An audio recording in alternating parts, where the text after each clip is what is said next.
And then, yeah, let me demonstrate the mix knob. So let's say like we wanted to do something crazy. So let's put this in nuke mode, which is basically how it sounds. It's just going to pulverize the signal.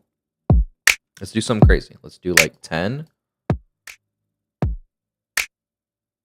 Obviously, you can hear that distortion. Let's use this as an example to go filter through the distortions.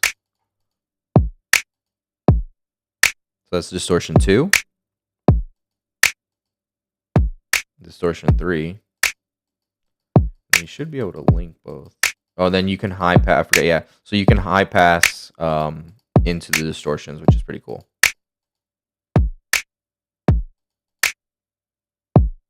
So no distortion. High pass. Distortion 2. And distortion 3.